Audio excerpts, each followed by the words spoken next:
Ya, silakan.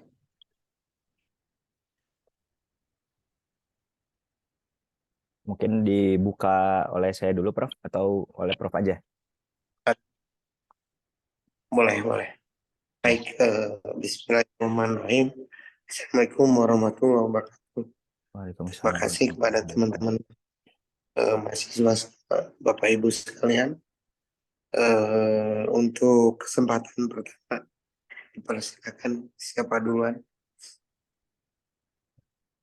Ini yang pertama Kang Usup ya, nanti dilanjut Kang Fajar. Silakan. Bismillahirrahmanirrahim. Assalamualaikum warahmatullahi wabarakatuh. Izin Prof Baik, ya untuk silakan. menyampaikan paparan terkait tugas dari mata kuliah pendalaman konteks. Izin share screen-nya.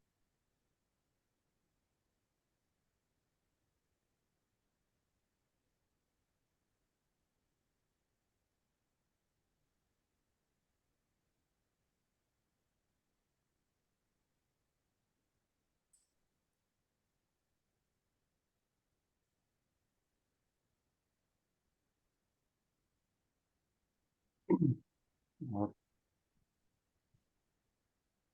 terkait tugas ini pembahasan terkait tugas ini saya akan memaparkan di mana judul dalam kajian terkait tugas ini yaitu penerapan konsep menjamin pada produktivitas ekonomi penerima bantuan kegiatan perbaikan rumah tidak layak huni di kawasan kumuh Kota Bandung.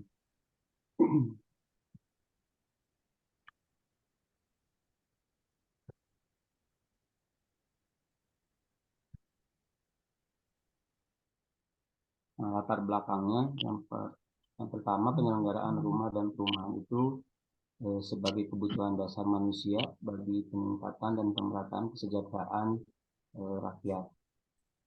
Di sini sudah dilaksanakan penerapannya oleh pemerintah Kota Bandung bahwa untuk rumah tidak layak huni ini khususnya bagi masyarakat berpenghasilan rendah melalui Perwal Kota Bandung nomor 86 tahun 2022 yakni tentang pedoman penyelenggaraan kegiatan perbaikan rumah tidak layak huni yang bersumber pada anggaran dana APBD. Ada dua kawasan yang akan diintervensi oleh bantuan perbaikan rumah tidak layak huni ini, yaitu untuk kawasan permukiman kumuh dan kawasan permukiman non kumuh. Untuk identifikasi masalah sendiri di sini ada 6 poin yang akan saya paparkan. Yang pertama, tidak memenuhi keselamatan bangunan. Yang kedua, luasan hunian yang tidak ideal. Yang ketiga, keterbatasan swadaya penerima bantuan. Yang keempat, tidak memenuhi aspek kesehatan. Selanjutnya, masih besarnya persentase masyarakat miskin yang menempati rumah layak huni. Yang berikutnya, kegiatan perbaikan perilaku mendukung tujuan 3 dari 17 tujuan SDGs. Nah, di mana untuk bantuan yang masih tidak memenuhi keselamatan bangunan ini di Kota Bandung masih cukup tinggi. Di antaranya tidak memenuhi keandalan struktur bangunan, struktur dan kualitas bahan penutup atap lantai dinding. Dan untuk luasan hunian tersendiri itu menurut Permen PUPR di mana luas lantai per kapita itu kurang lebih 7,2 meter persegi per jiwa. Yang ketiga, karena ini bersifat stimulan untuk dana anggaran yang dikeluarkan oleh Kota Bandung ini untuk perbaikan perilaku ini hanya mendorong untuk perbaikan yang sifatnya itu mendesak. Jadi memerlukan dana swadaya dari pengebantuan itu sendiri. Jadi kalau misalkan kerusakan bangunan itu totalnya 20 juta, maka pemerintah Kota Bandung itu hanya memberikan 17,5 juta. Nah, sisanya itu swadaya dari penerima bantuan itu sendiri. Untuk tidak memenuhi aspek kesehatan, di sini diantaranya terkait dengan kriteria pencahayaan, penghawaan, dan ketersediaan utilitas, baik itu yang domestik maupun non domestik. Nah, untuk yang besarnya presentasi masyarakat miskin yang menempati rumah layak huni, ini untuk dari anggaran 2018 sampai 2023 ada 890 unit sisa target dari rencana pembangunan jangka menengah daerah. Di sini sudah disesuaikan dengan Perda nomor 11 tahun 2021.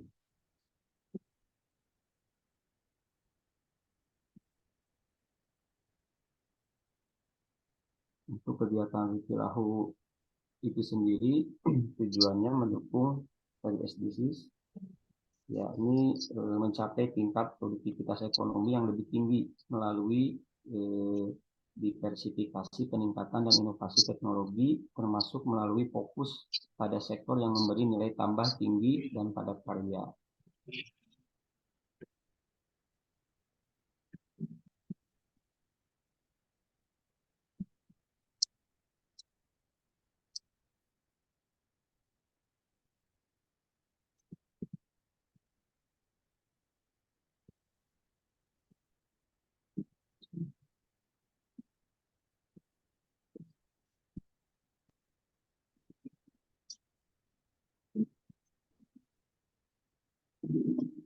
Untuk definisi yang terkait penerapan mezanin ini, yang pertama, mezanin adalah lantai atau beberapa lantai menengah pada bangunan yang terbuka ke lantai di bawahnya menurut Allen dan Milano.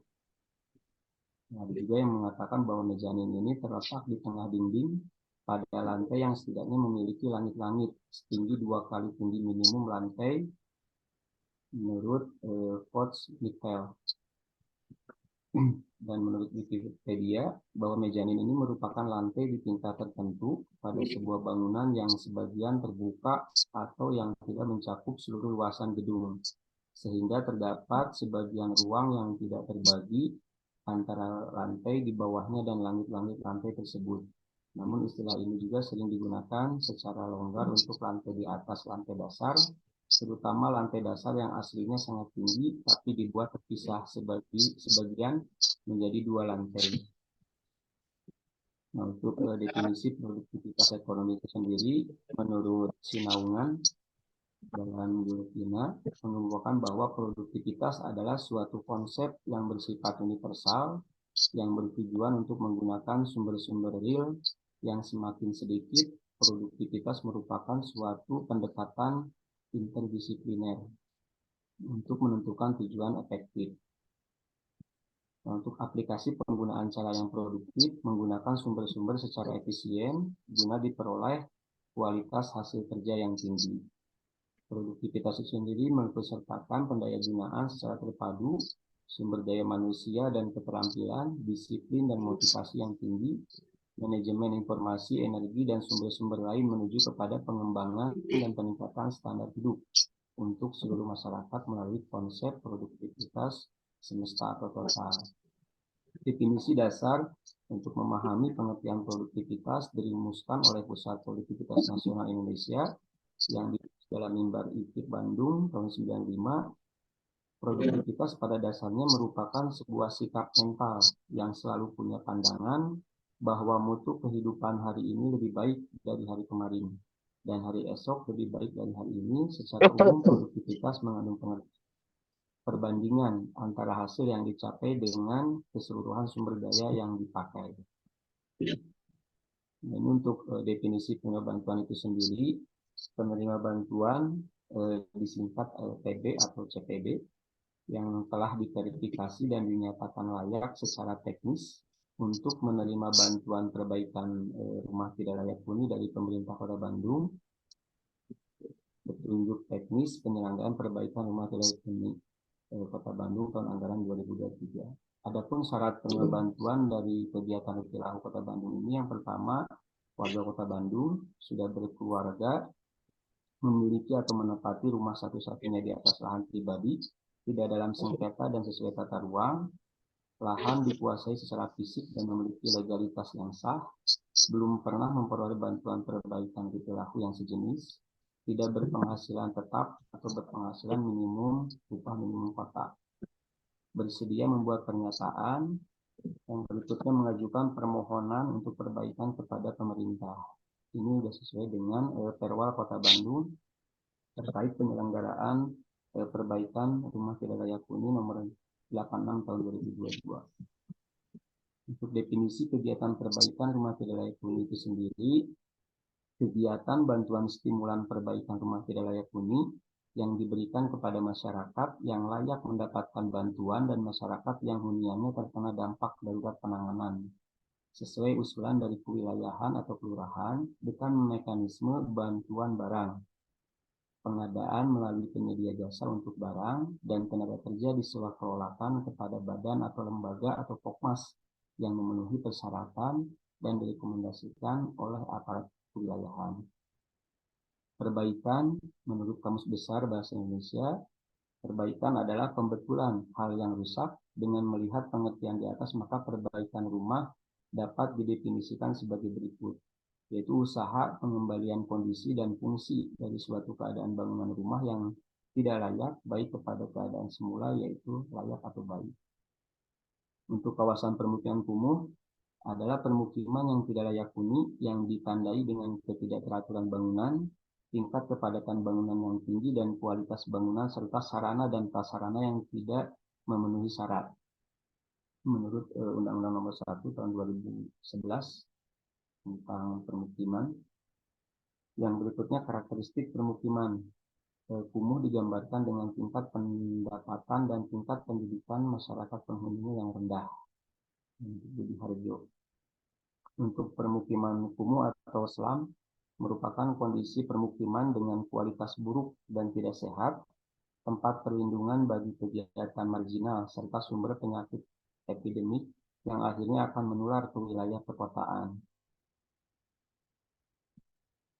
Nah, ini lokasi sebaran kawasan kumuh sesuai dengan keputusan Wali Kota nomor 648 tahun 2020, terdapat di 25 kecamatan, 63 kelurahan pada 251 RW.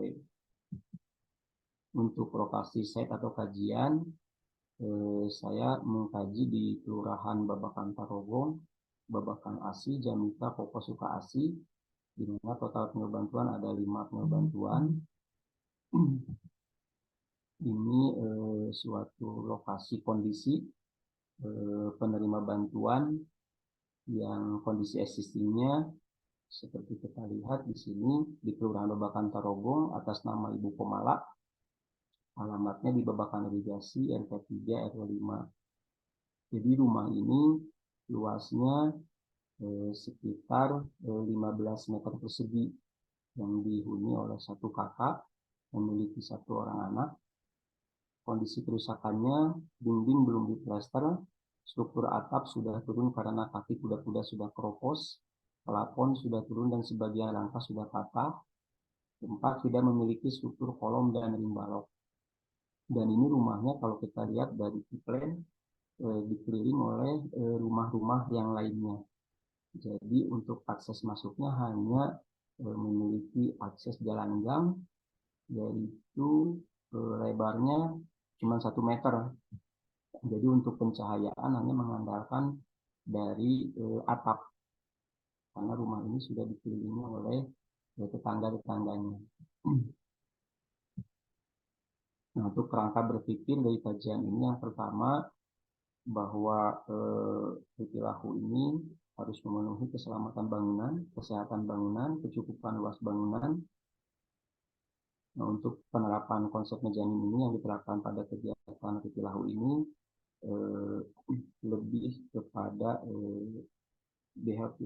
aktivitas penerima bantuannya, usernya, di mana harus mendukung produktivitas ekonomi, pengembangan usaha rumahan, pengembangan ekonomi, pemberdayaan masyarakat. Outcome-nya rumah yang kita bangun, khususnya penghuninya, ini sudah sesuai dengan tujuan dari SDGs. Ini studi literatur yang digunakan dalam kajian ini. Yang pertama untuk penentuan kawasan kumuh ada pada salinan keputusan wali kota nomor 48, dan untuk pedoman pelaksanaan perilaku di sini ada petunjuk teknis yang ditetapkan oleh kepala dinas, ada buku panduan pembangunan perumahan dan permukiman dari PUPR, dasar-dasar rumah sehat, terus ada jurnal terkait strategi penanganan kawasan permukiman kumuh di Kelurahan Cibangpong, Kota Bandung. Yang berikutnya jurnal evaluasi terkait kebijakan perbaikan rumah tidak layak huni di Kota Cimahi tahun 2020 dan pengaruh pembangunan rumah tinggal layak huni terhadap tingkat kesejahteraan masyarakat Kecamatan Bolaang Uki, Kabupaten Bolaang, Mongondo Selatan. Ada di sini buku terkait dengan pencahayaan alami dalam bangunan.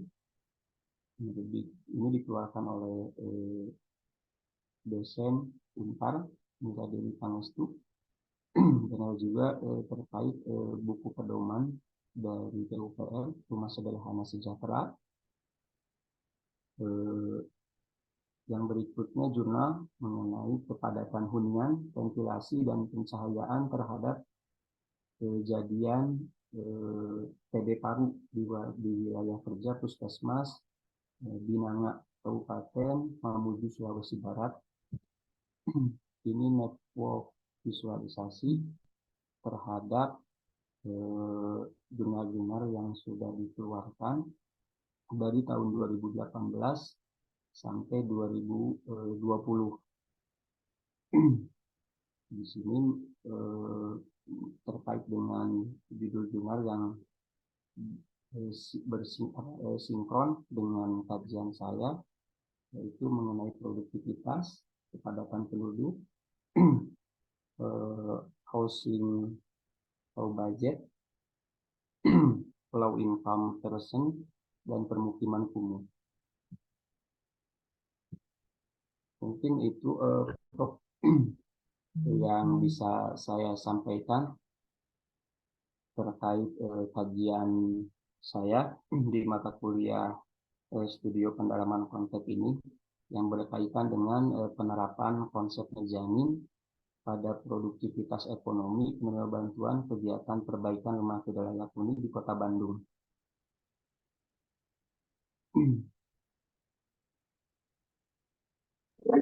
Ya, terima kasih. Kang Ucu. Saya minta kalau pembahasan dari teman-teman yang lain.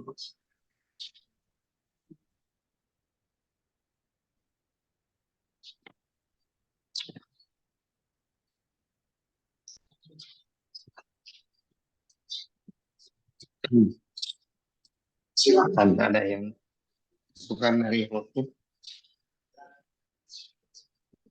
Mungkin dari saya, Prof. Kalau dari judulnya kan konsep mezanin ya, Kang Usup.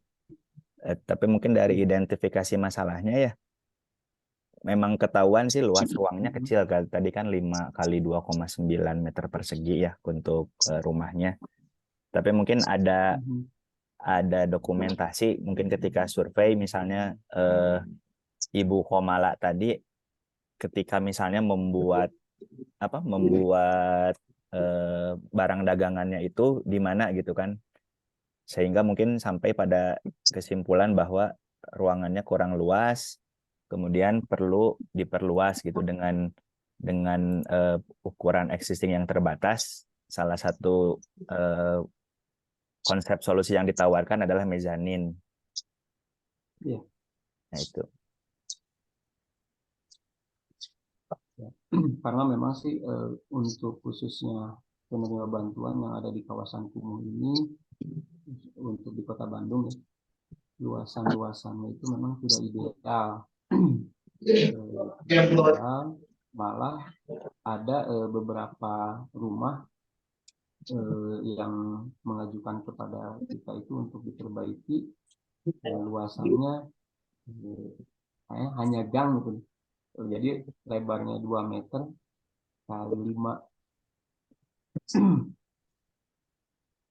Nah, ini solusinya juga saya ada bukan hanya penerapan mezanin saja, tapi di dalam perbaikan rumah tidak layak huni ini ada rumah kesehatan yang bersumber dari pencahayaan, penghawaan yang sesuai dengan standar yang sudah ditetapkan.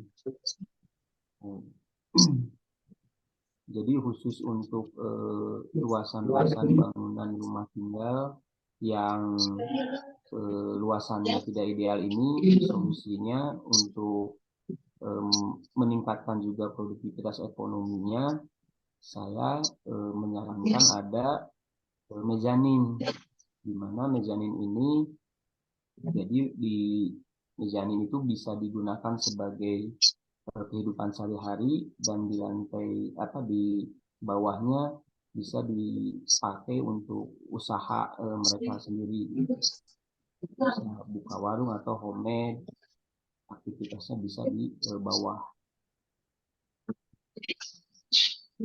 Kenapa mezanin yang diusulkan tidak 2 lantai? Karena di sini juga ada keterbatasan anggaran yang diberikan oleh pemerintah kepada penerima bantuan ini.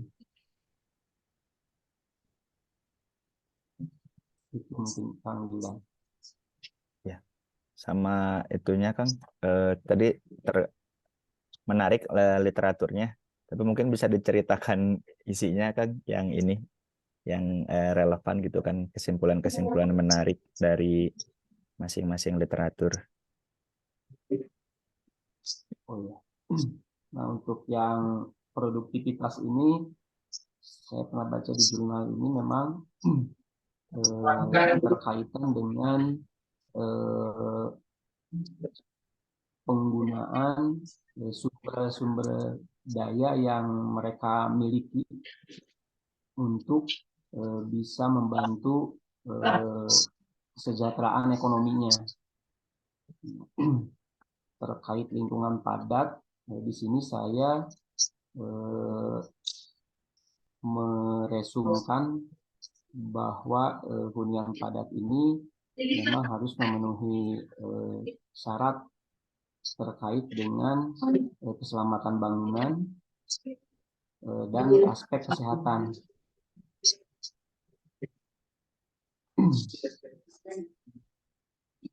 Terus terkait dengan housing law budget, di sini saya juga pernah baca di jurnalnya mengarah juga kepada penataan kawasan untuk yang berada di hunian padat penduduk, di mana rumah yang ditawarkan itu biayanya tidak terlalu besar dan material-material yang digunakan material yang masih layak pakai yang ada di rumah-rumah yang akan diperbaiki oleh program Butilahu ini. Mungkin itu Kang ya.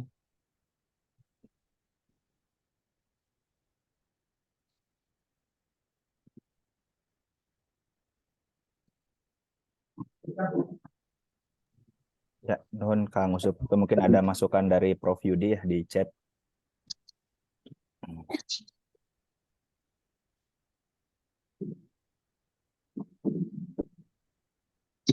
Mohon.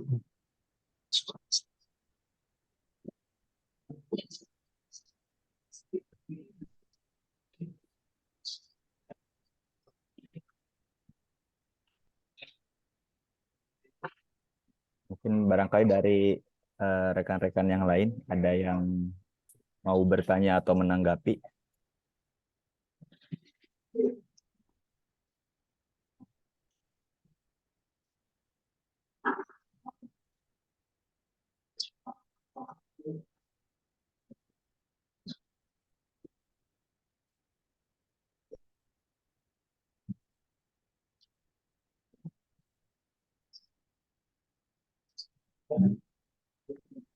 Saya nanya Kang Wildan. Iya, silakan. Mungkin izin juga ini Prof. Asep karena sedang serak mungkin suaranya, jadi saya bantu untuk moderasi dulu. Silakan Pak Bayu. Iya, kalau tadi lihat Kang Usup, saya mau nanya aja sih, ini memang khusus tadi di objeknya satu rumah itu, atau itu sebagai tipikal dan akan diterapkan ke yang lain gitu, karena saya kira akan berpengaruh ya. Makanya ada masukan Prof. Asep juga seperti itu. Ini kan nanti tergantung buat penerapannya.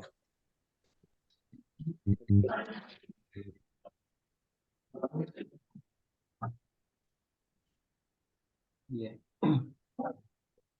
Untuk konsep mezanin ini eh, memang di kajian ini metodenya belum saya sampaikan ya.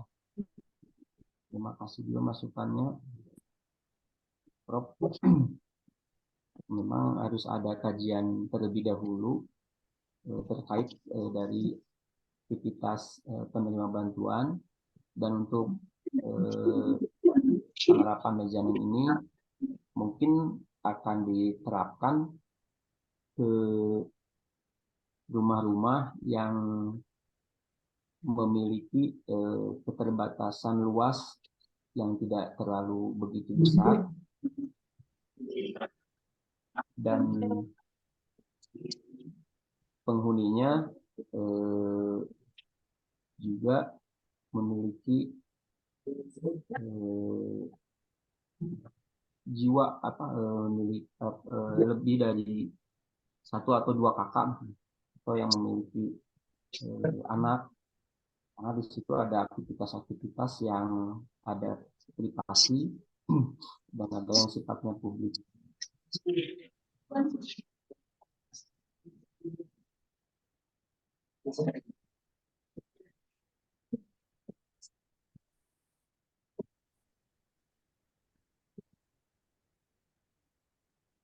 Nah, kalau untuk lokasi kajiannya, di sini saya ada 5 kelurahan yang akan saya wawancarai terkait aktivitas, luasan bangunannya, dan kendala di masing-masing penerima bantuan itu apa saja. Ada 5 penerima bantuan yang akan dikajinya. Ini kebetulan kelima rumah ini memiliki luasan yang beragam. Ada yang luas, ada yang tidak luas sesuai dengan aturan keluasan bangunan. Mungkin itu Kang Bayu. Iya, berarti kan ya sama kayak Kang Wildan sih, maksudnya keberhasilan objek ini ataupun judul ini tergantung pada relevansi tentang konsep mezan ini, apakah bisa diterapkan di kesemuanya begitu, Kang Maksud. Itu sih yang mungkin bisa diantisipasi ya gitu, masukan saya. Karena tiap kondisi rumah kan berbeda-beda gitu. Kalau lebih dari satu, maka harus terantisipasi bahwa itu memang cocok untuk semua begitu. Itu sih.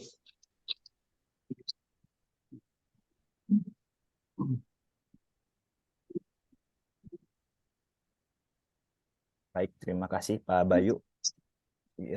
Gimana Kang Usup? Cukup untuk dari pertanyaannya Pak Bayu?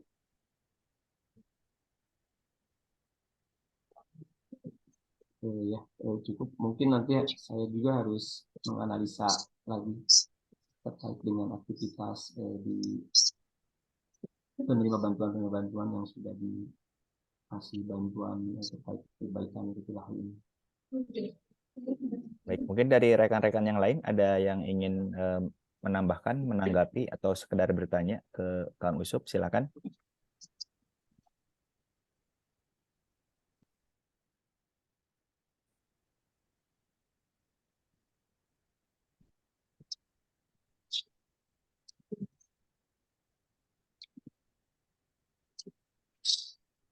Dari Prof. Asep mungkin ada lagi, Prof?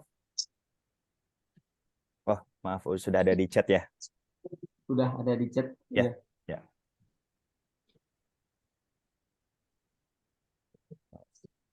Ini ada banyak masukan nih, Kang Usup dari Prof. Asep ya. Ya. Ya, baik, Prof.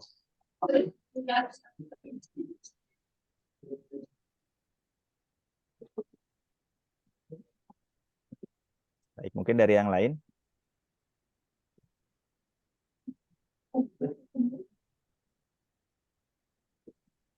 Dari Bang Zul atau Kang Iqbal mungkin yang mirip-mirip ya ininya, objeknya, objek perencanaannya.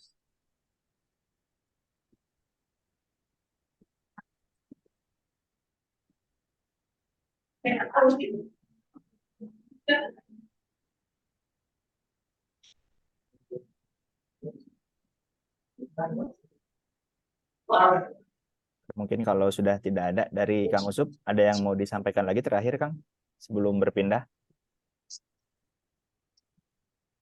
Mungkin cukup dari saya.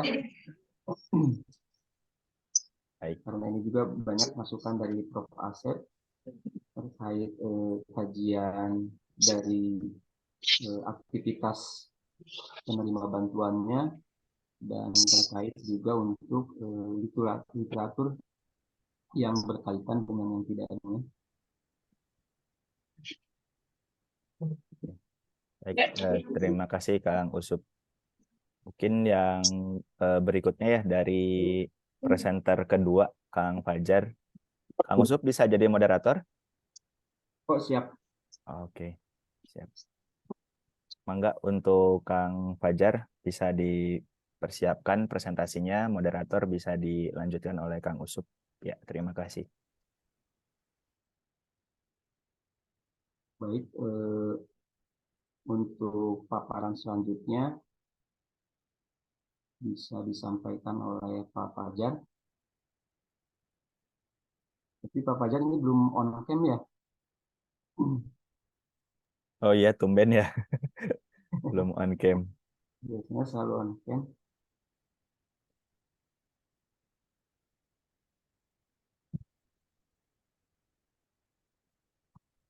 Ya, sebentar.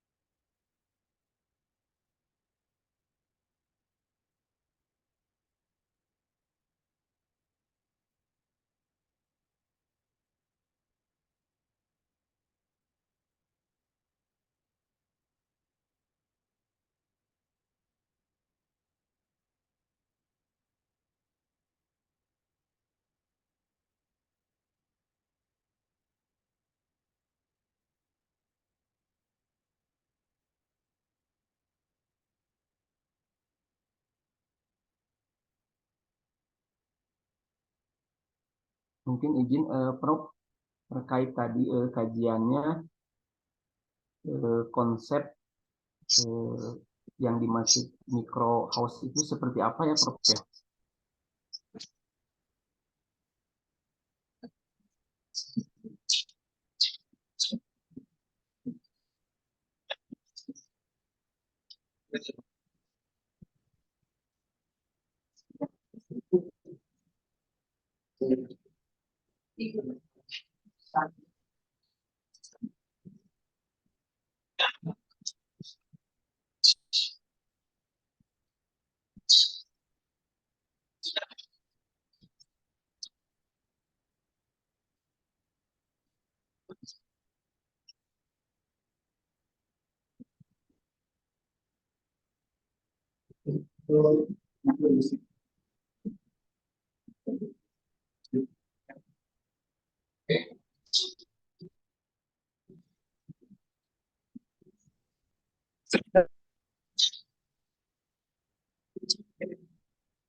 Saya jawab begitu.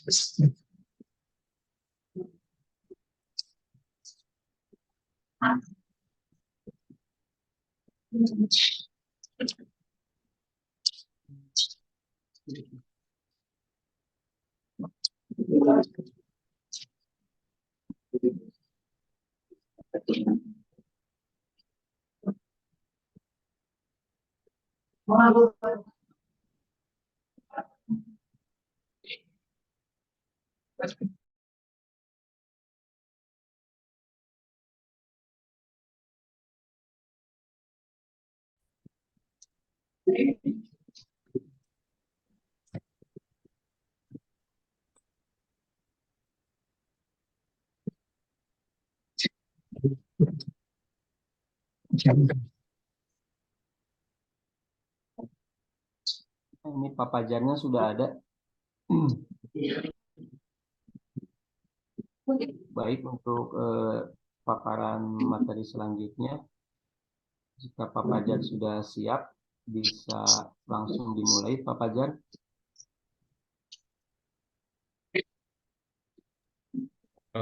Ya mohon maaf ini kondisinya lagi luar biasa.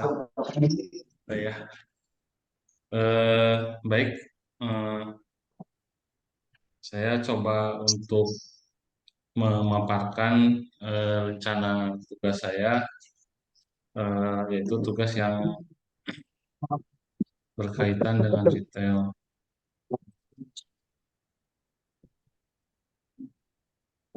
Saya izin share.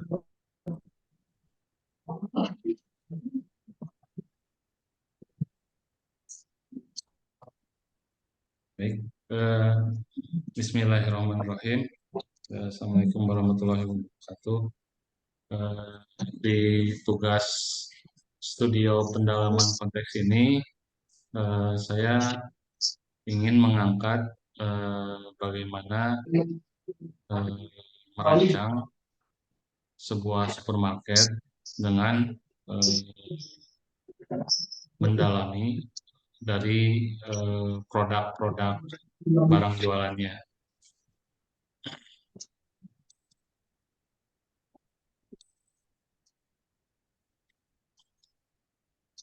Pendahuluan, perkembangan sosial ekonomi selalu menjadi faktor utama pertimbangan bahwa bisnis retail harus terus beradaptasi terhadap perubahan yang terjadi.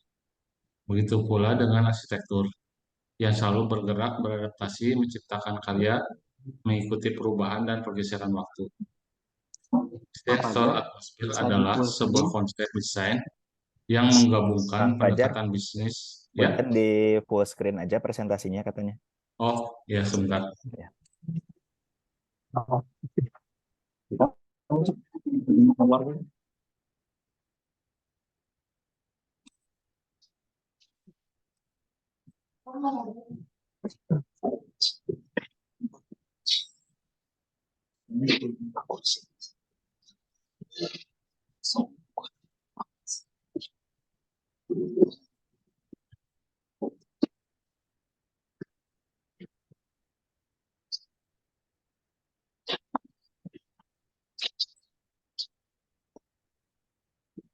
Dulu aku dari KM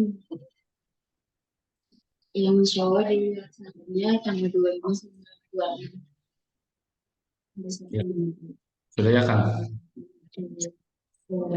Baik, saya lanjutkan. Desain store atmosfer adalah sebuah konsep desain yang menggabungkan pendekatan bisnis dan arsitektur untuk menciptakan pengalaman belanja yang unik dan menarik bagi konsumen. Tujuan dari penelitian ini adalah untuk mengidentifikasi faktor-faktor yang mempengaruhi atmosfer toko dan bagaimana pendekatan bisnis dan arsitektur dapat digunakan untuk menciptakan atmosfer yang optimal. Metode yang digunakan adalah metode kualitatif fenomenologi yang dan adaptasi analisis kasus dari beberapa toko yang telah berhasil menerapkan konsep desain store atmosphere. Hasil dari penelitian ini menunjukkan bahwa faktor-faktor seperti jenis produk atau barang jual, visual merchandise, pencahayaan, warna, tekstur, dan amenities dapat mempengaruhi atmosfer toko. Selain itu, pendekatan bisnis seperti branding dan pemasaran juga dapat memperkuat atmosfer toko. Yang berimplikasi dari hasil penelitian ini adalah bahwa desain store atmosfer dapat meningkatkan pengalaman belanja konsumen dan membantu toko untuk membedakan diri dari pesaing dan dari pesaing dan dari pesaing dan dapat memperkuat bisnis retail untuk terus berkembang.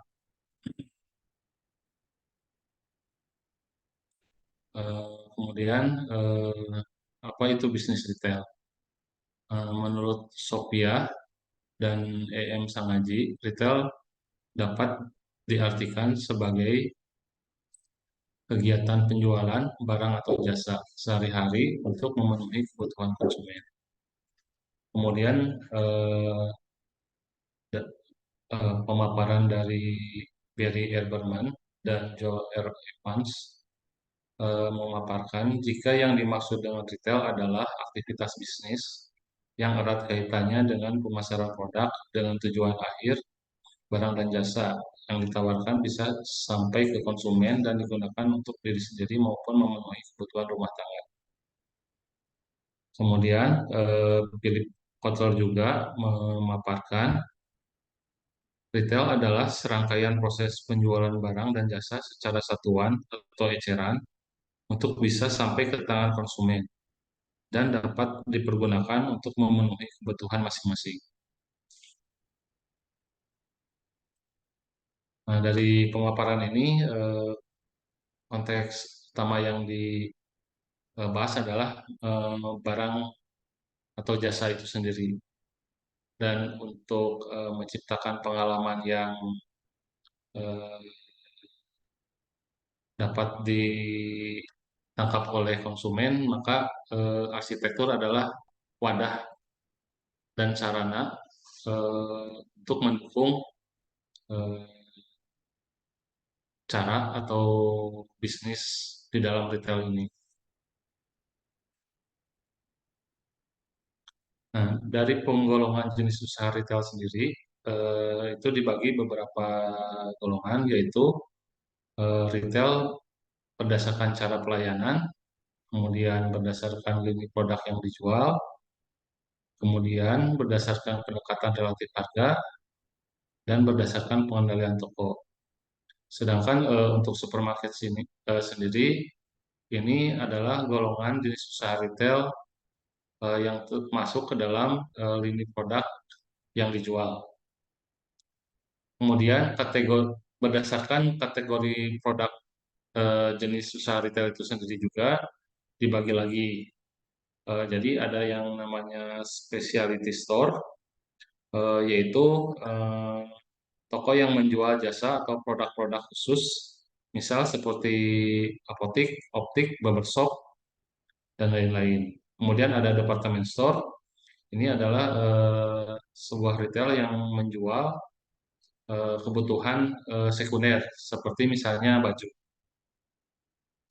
Kemudian ada supermarket. Supermarket ini jenis usaha yang menjual produk-produk primer, kebutuhan basic untuk manusia. Misalnya kalau di Jakarta dulu itu ada, sampai sekarang itu ada Kemcik, kemudian ada Friends Market. Kalau di Bandung itu ada Borma, ada Toserba Jogja juga. Kemudian minimarket ini adalah jenis usaha retail yang menjual produk-produk yang primer, tetapi dengan kondisi luasan areanya yang lebih kecil dibandingkan dengan supermarket. Kemudian ada convenience store, merupakan jenis usaha retail yang menjual produk-produk yang ready to eat seperti snack, roti, beverage, dan lain-lain. Ini biasanya sih ada yang beberapa bukanya itu sampai 24 jam. Seperti McD atau Starbucks mungkin ada yang buka 24 jam. Itu masuk golongan ke convenience store. Kemudian ada eh, retail yang besar yaitu superstore atau hypermarket. Merupakan jenis usaha retail yang menjual semua jenis produk baik itu primer, sekunder ataupun yang tersier dengan area penjualannya itu jauh lebih luas. Kemudian ada discount store, merupakan jenis usaha retail yang memberikan diskon atau golongan harga yang relatif besar pemotongan harganya.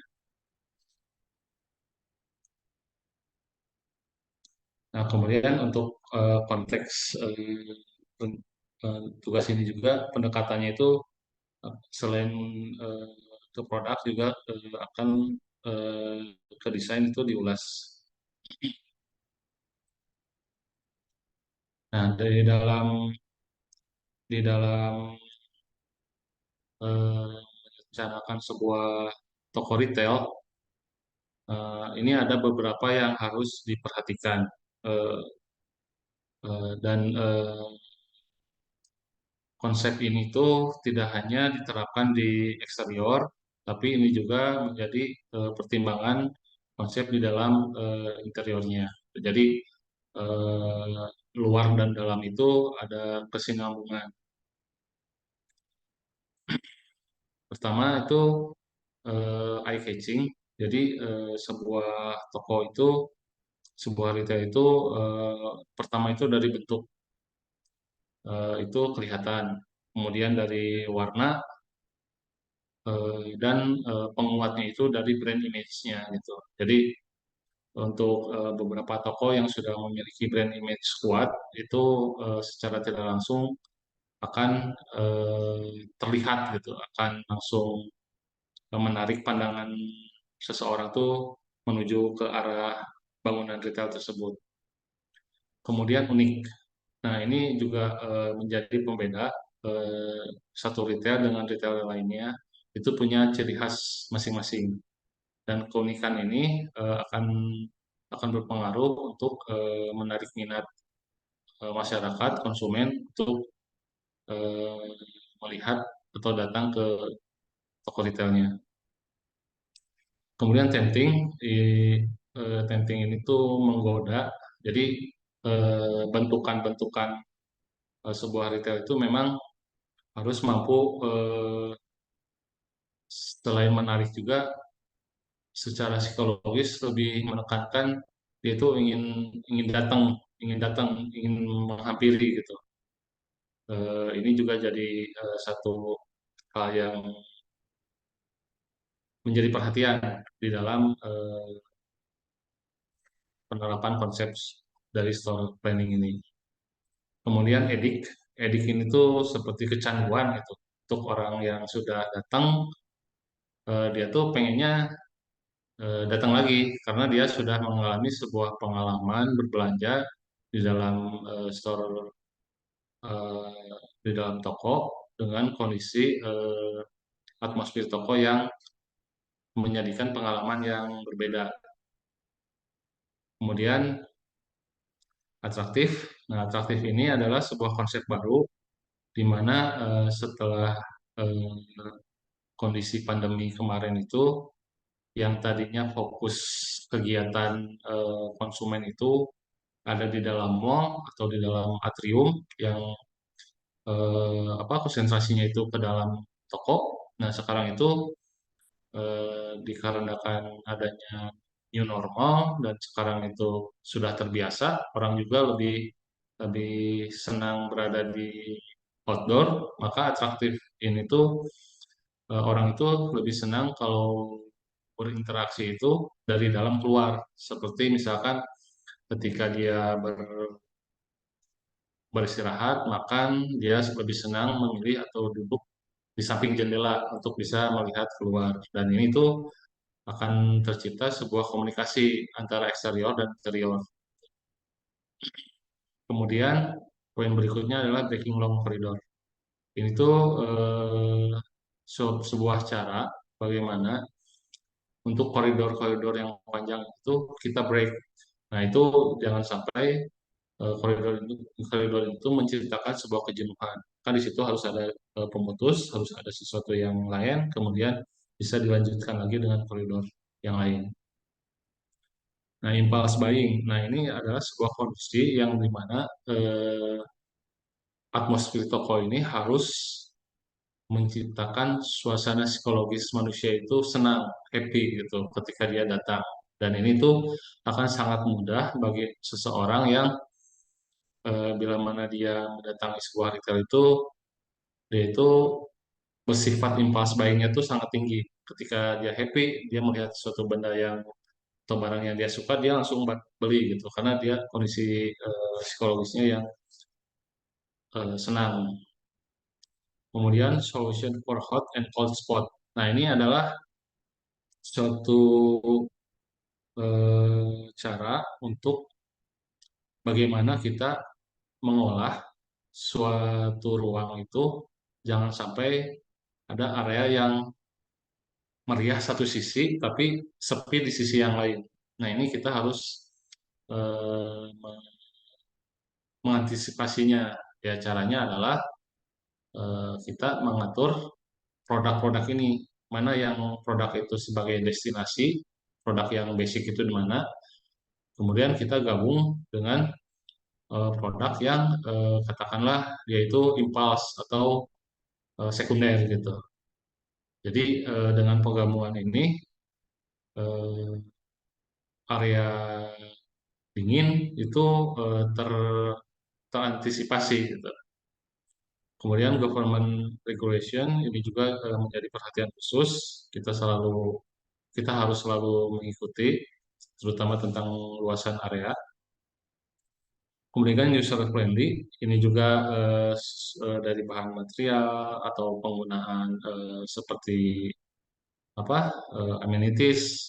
Amenities itu seperti apa? Tempat duduk, tempat sampah, toilet, room service, kemudian customer service, terus ada musola. Ini juga hal yang harus sekarang itu jadi pertimbangan khusus karena ini tuh ternyata bisa mendatangkan traffic orang gitu dengan kondisi ini tuh. Terutama dengan yang dulu itu musola itu ada di basement, sekarang itu musola tuh jadi sebuah perhatian khusus, dia tuh ada di atas, dibuat lebih bagus gitu ya. Itu tuh bisa menciptakan traffic. Kemudian fleksibilitas dan visibilitas. Nah, ini adalah di mana kita harus antisipasi di mana si bisnis itu terus berkembang. Dia itu selalu menuntut untuk bisa eh, berubah. Maksudnya pertama dia itu harus ada area promo. Jadi produk-produk itu selalu selalu berubah, selalu berganti. Ada yang baru lagi, baru lagi. Nanti tuntutannya itu adalah harus disiapkan sebuah area promo itu produk-produk tersebut.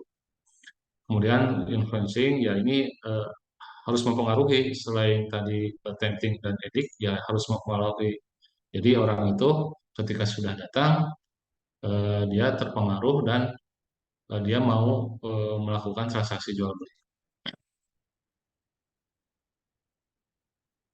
Nah, ini untuk zoning yang berada di dalam area retail itu terbagi menjadi 3 zoning yang besar, yaitu selling area, back office, dan public support. Selling area sendiri ini tuh katakanlah ada main bisnis atau ada anchor tenant yang besar, itu biasanya diisi sama supermarket dan department store. Kemudian ada subbisnis, ini biasanya diisi oleh tenan-tenan kecil, tenan-tenan sedang, yang dimana ini adalah tenan yang menjadi support bisnis besarnya atau anchor bisnisnya. Itu ada convenience store, food court, foodie land, dan lain-lain. Kemudian back office, back office ini terbagi dua, ada storage, area gudang, kemudian ada office untuk operasionalnya. Kemudian public support ini termasuk ke dalam hal yang harus ada, yaitu seperti parkir, kemudian ATM center, bank, customer service, restroom, amenities-nya sendiri juga itu menjadi suatu hal yang harus diperhatikan.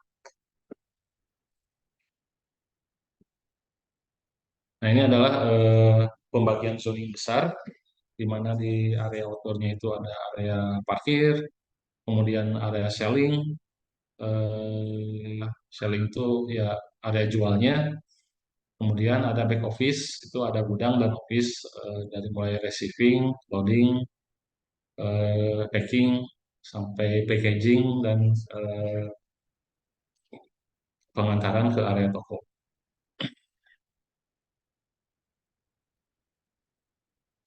Nah, di dalam supermarket ini dibagi produknya ini dibagi menjadi beberapa departemen. Dari departemen food, non-food, departemen fresh, game hash, kemudian ada stationery, ada beauty and accessories, ada elektronik, dan food court. Kemudian dari kategori produk sendiri itu ada beberapa yang harus diperhatikan, terutama untuk barang-barang yang dia itu turnover-nya tinggi. Jadi ketika barang turnover tinggi itu, jadi rasio stock sales-nya itu harus dijaga. Jadi maksudnya ketika barang yang dipajangan itu kosong, nah stok yang ada di gudang itu harus segera mengisi yang kosong ini. Nah, apabila turnover-nya tinggi, jadi yang di gudang itu harus mempunyai kapasitas yang besar untuk menampung tuntutan inputan ke dalam area toko. Kemudian customer flow, nah ini adalah sebuah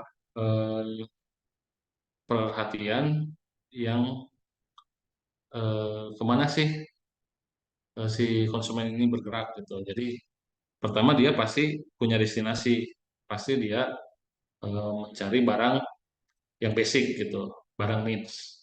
Nah, ini harus kita perhatikan, kita olah bagaimana dia bergerak itu mengelilingi toko, dia tidak hanya ke satu tujuan saja. Kemudian technical racking ini adalah sebuah dimensi rak yang mana kita harus tahu seperti apa sih packaging produk-produk tuh dari dimensi, warna, dan berpengaruh ke besaran rack-nya itu dan jarak antar rack. Nah, kemudian ada shape and size and shape of merchandise. Ya, ini berpengaruh ke rack juga. Ini juga berpengaruh ke bagaimana penempatan secara visible, terlihat atau reachable, terjangkau. Kemudian ada seasonal factor. Di sini adalah barang-barang yang tadi menuntut sebuah fleksibilitas sebuah ruangan, di mana dia itu menuntut sebuah area untuk area promo, area diskon gitu, atau area-area yang menuntut karena adanya sebuah kegiatan atau sebuah momen seperti momen Lebaran, momen apa kembali ke sekolah dan lain-lain. Nah, ini untuk pedoman traffic flow-nya. Ini kalau ini saya ini aja akan saya lewat aja karena ini lumayan banyak nih yang harus satu-satu ini. Cuman intinya sih eh, selain produk itu kita juga memperhatikan eh, sirkulasi orang, yang mana sirkulasi orang ini secara tidak disadari dia itu eh, tergiring karena adanya needs dan adanya destinasinya dia berbelanja. Jadi yang ini saya skip. Nah, ini yang tadi Philip Kotler sampaikan di awal. Jadi produk itu dibagi lagi dari beberapa kategori. Nah, ini intinya sih ada basic, yaitu barang yang primer, kemudian ada impulse, itu barang yang sekunder. Kemudian Philip Kotler juga membagi ke dalam barang-barang industri seperti eh, elektronik, kemudian dia itu apa barang industri seperti rokok, nah itu seperti itu. Kemudian, nah untuk planogram ini sendiri adalah sebuah sebutan di mana penataan produk basic, produk impulse ini menjadi sebuah standar yang sudah terplotting ke dalam kajian ranking. Yang ranking itu jadinya butuhnya tingginya berapa nih? Berapa shelving, amalan maksudnya berapa shelving. Terus dalam satu bay itu menampung berapa produk. Nah ini dan nanti keluar dalam planogram. Nah untuk implementation sendiri adalah apabila planogram ini berhasil menciptakan sebuah buying yang bagus, ini bisa dijadikan sebuah standar implementation. Jadi pemajangan produk itu standarnya seperti itu, diulangi lagi ketika kosong, diulangi lagi gitu. Ini tidak akan bergeser.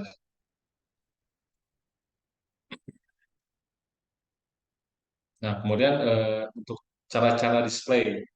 Nah, di sini tuh display itu bagaimana sih membuat si produk itu menjadi perhatian yang membuat customer ini itu interest gitu.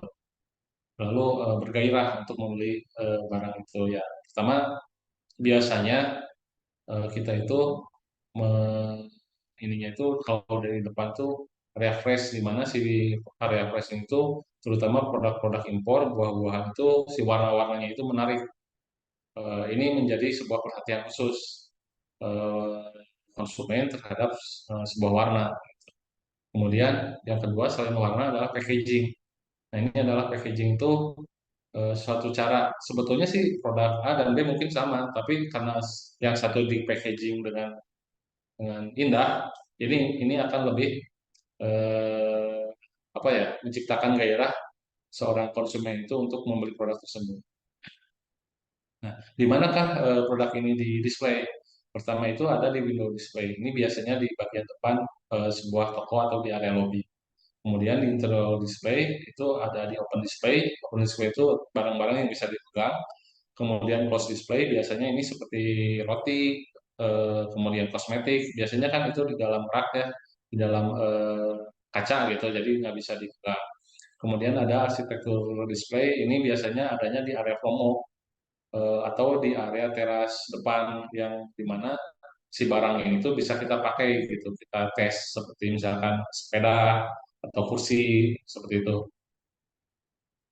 Kemudian exterior display, nah exterior display ini biasanya apabila ada sebuah momen seperti apa, ada seafood, seafood gitu ya, promo seafood, nah itu area memasak di luar atau misalkan ada promo buah yang besar mungkin di luar gitu. Ini bisa exterior ini harus bisa menampung tuntutan dari bisnis sendiri. Nah, dari display-display ini menuntut sebuah komunikasi. Salah satu komunikasinya itu adalah signage dan decoration. Kemudian di luar itu juga biasanya pihak supplier juga membantu dan itu biasanya dealer display biasanya lebih lebih ke merek kalau dealer display itu. Kalau misalkan yang signage dan decoration sih lebih ke komunikasi menunjukkan dari pihak operasional ke konsumen untuk membeli produk. Nah ini adalah bagaimana cara mengatur barang penempatannya, mana sih area yang visible yang terlihat enak gitu. Ini adalah di garis hijau dan kuning. Kemudian yang reachable yang masih bisa terjangkau oleh tangan adalah di area merah. Dan ini biasanya si rak ini ketinggiannya rata-rata di 1,5 meter. Ini adalah ergonomi yang sangat memudahkan untuk consumer.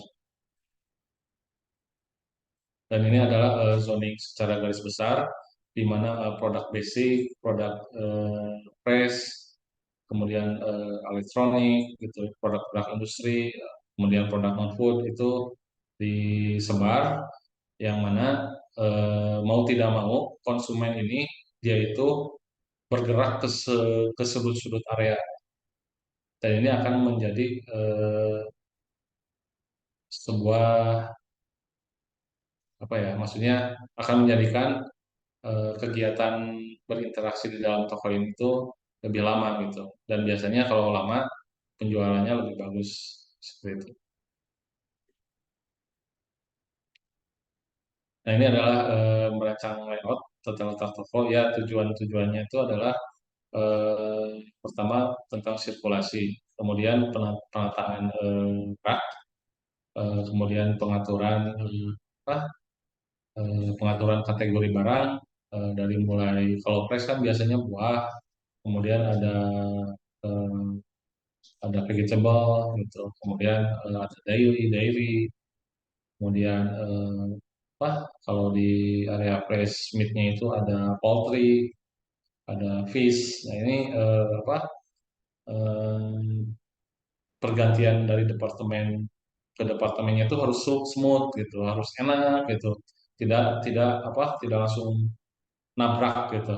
Misalkan dari poultry ayam tiba-tiba ada sabun, nah itu sebuah yang nabrak gitu. Nah, ini makanya pengaturan ini harus harus baik, di mana konsumen juga akan apa, secara secara psikologis dia menarik.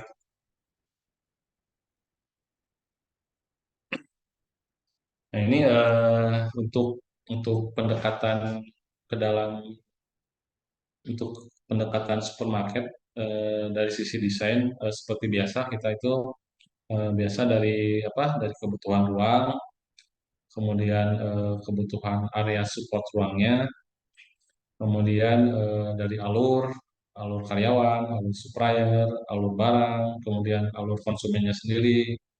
Nah, ini kita gabung ke dalam sebuah struktur organisasi yang menciptakan sebuah tatanan alur ruang gitu. Ini garis besarnya seperti ini. Eh,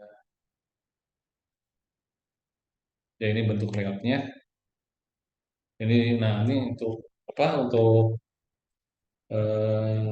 prinsipal sebuah store komponen dan atmosfer variabel itu, dari Baker ini dia membagi dari beberapa komponen seperti ambient, seperti apa, temperatur, kemudian kelembaban, kemudian suara, kemudian aroma, aroma ketika kita misalkan datang ke sebuah toko itu tiba-tiba mencium aroma bakery.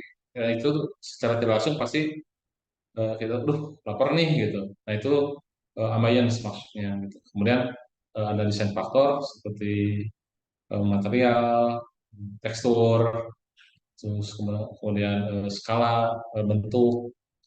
Ini lebih ke desain. Kemudian ada sosial faktor yang lain tuh seperti ada pramusajinya, pemuliakannya, kemudian kebiasaan-kebiasaan yang ada di sana itu seperti apa, itu menjadi hal sesuatu yang menarik. Nah, ini adalah stock atmosfer variabelnya. Kalau dari eksternal itu seperti tampak bangunan, dimensi bangunan, kemudian entrance, kemudian dari general interiornya itu ada seperti merchandise, lantai, plafon, lighting, kemudian dari layout dan desain variabelnya itu ya ini kembali lagi ke produk apa yang mau dijual gitu. Nah, ini layoutnya itu sangat berpengaruh dari produk-produk yang mau dijual. Kemudian point of purchase-nya ini seperti supportnya ya. Jadi seperti ada signage gitu, kemudian ada POP. POP itu maksudnya tuh keterangan keterangan keterangan produk, kemudian packaging seperti itu. Nah, ini adalah studi literatur. Ya, memang ini studi literaturnya sebetulnya kalau untuk supermarket itu loncat-loncat. Jadi ada buku tentang Joyful. Sebetulnya ini sederhana. Kita itu apa ya, berprinsip kan kepuasan konsumen gitu kalau berbelanja. Jadi apa sih yang membuat konsumen itu puas gitu? Apa sih yang menyenangkan untuk konsumen? Nah, ini bukunya memang tidak ada kaitan dengan desain, tapi kita harus tahu bagaimana caranya gitu, seperti itu. Kemudian di sini ada buku tentang food processing. Kenapa ada food processing gitu? Terus ada ilmu ilmu butchery tentang mengiris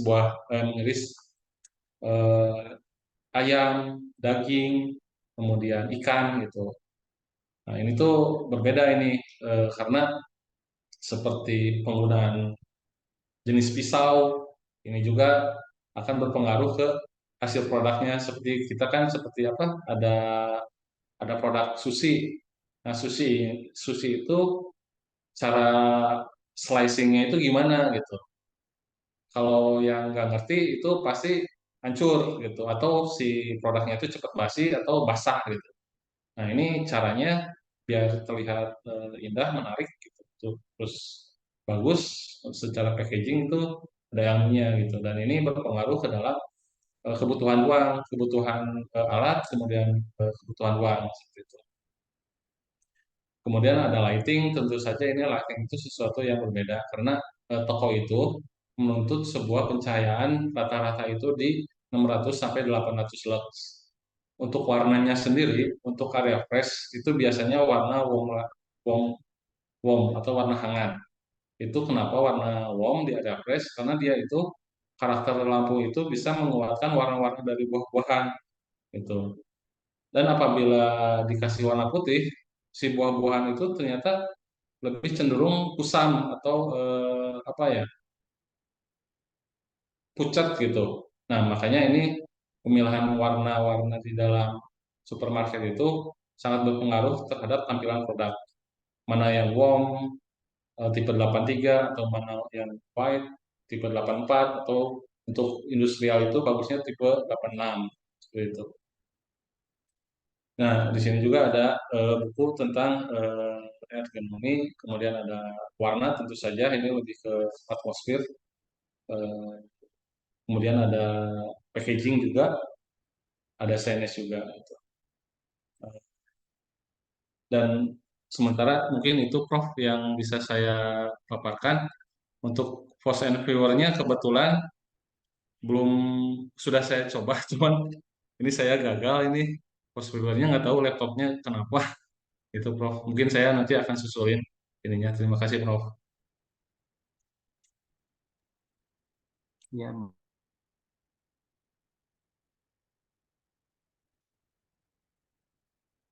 Pak Usop, mungkin pemaparan dari saya sudah cukup. Terima kasih. Mohon masukannya, Prof.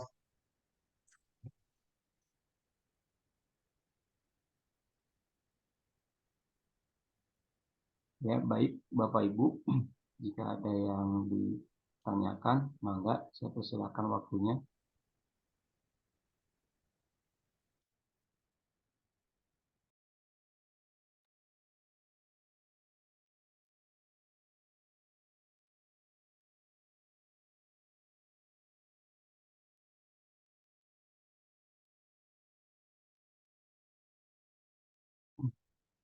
Mungkin dari saya sedikit, Pak Fajar.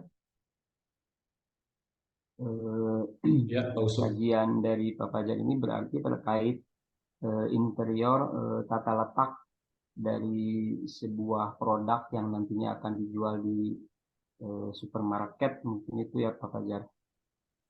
Eh, Memang ini irisan irisan arsitektur interiornya sangat besar. Sebetulnya irisannya sangat besar. Tetapi dalam dalam kegiatannya, dalam kenyataannya itu ini tuh lebih dominan arsitektur. Jadi konsep arsitekturnya dulu yang harus lebih apa lebih lebih maju gitu.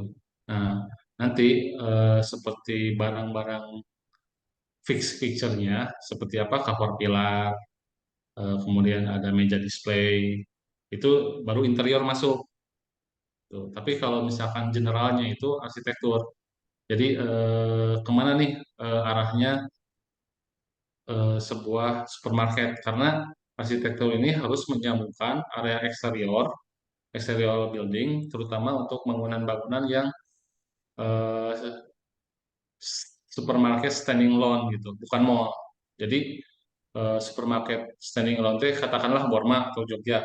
Dia kan konsepnya dari eksterior, kemudian dia menggiring konsumen ke dalam itu sebuah alur yang enak gitu.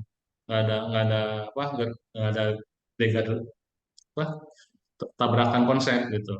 Nah, makanya saya mengambil konteks ini tuh eh, jadi atmosfer toko itu sebetulnya lebih dominan ke arah arsitekturnya karena tapi memang saya hanya mengambil supermarketnya saja. Saya tidak membahas masalah tampaknya gimana, di main entrance ada apa aja. Nah, saya membahas area supermarketnya gitu. Nah, di caranya adalah bagaimana membuat area supermarketnya itu adalah pendekatan produknya gitu. Mungkin sih itu seperti itu Pak Usu. Kan kalau saya lihat eh, seperti di Riau Junction itu Jogja ya, kan itu ada produk fashionnya juga ya, fashionnya juga Oh baju. ya, departemen store. mm, Cuman fashionnya itu ada di lantai duanya. Nah, tapi ketika saya ke lantai duanya itu kadang-kadang tidak hanya fashion saja yang di sana ada itu. Mungkin tempatnya eh, yang tidak mumpuni untuk apa memajang, karena di situ saya lihat itu selain fashion ada juga produk makanan seperti makanan apa kucing gitu.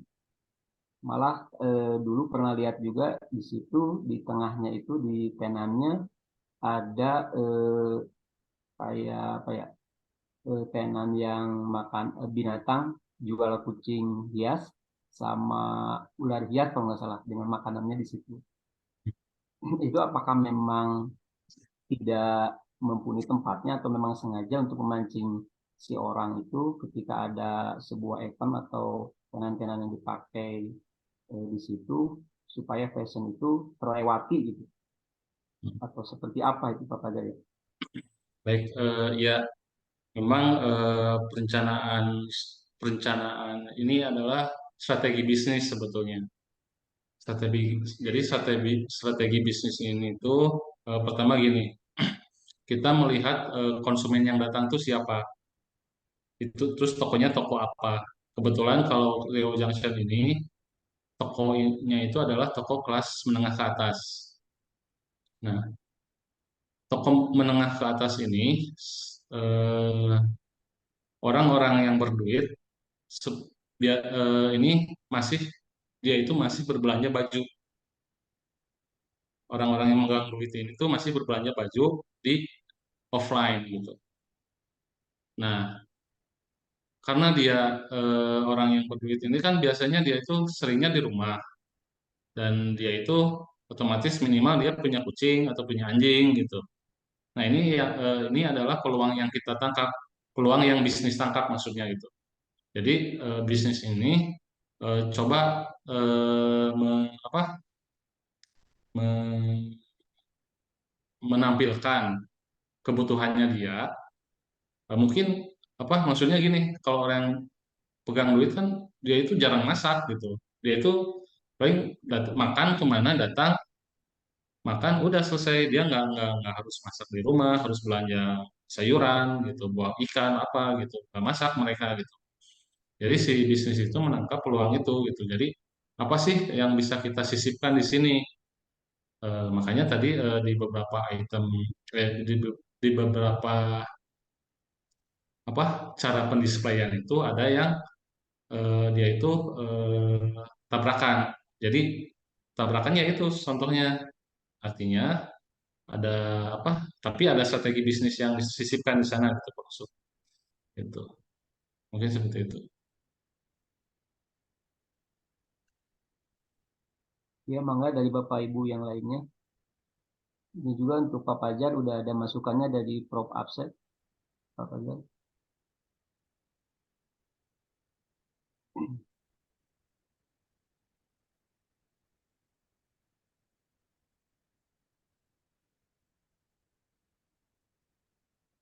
Dari saya mungkin Kang Usup, Ya, Mbak eh, Pak Wildan. tadi memang dari teori perancangan dan studi literatur dari Kang Fajar itu eh, menarik ya buat saya gitu kan, yang tidak berkecimpung di sehari-hari lah gitu ya di dunia retail. Karena mungkin kalau tadi kan sekilas saya nangkapnya itu jadi seperti eh, bagaimana menentukan zonasi, sirkulasi dan sebagainya gitu. Nah, itu implikasi terkait desainnya sendiri gitu kan, yang terkait dengan arsitektural mungkin dari Kang Fajar eh, akan seperti apa gitu ke depannya gitu, selain masalah zonasi dan sirkulasi ya Kang ya. Mungkin bisa memberi insight ke kami-kami yang tidak ada di dunia retail gitu, apakah nantinya desainnya akan apa misalnya gitu ya, kalau kalau saya perhatikan seperti Borma atau IKEA gitu kan, itu mainnya image-nya hanya warna gitu kan, bangunannya box box. Kalau Borma kan kuning, kalau IKEA warna biru gitu kan, dengan aksen warna kuning, jadi sesuai dengan logonya. Jogja juga kalau saya perhatikan memang mau dia dibangun baru atau dia misalnya menggunakan ruko, kurang lebih sudah ada guideline desainnya gitu kan. Nah, tapi apakah ada korelasi gitu dari studi literatur yang tadi Kang Fajar susun gitu, yang Kang Fajar analisis gitu kan, terhadap si desain selain sirkulasi dan zonasi gitu.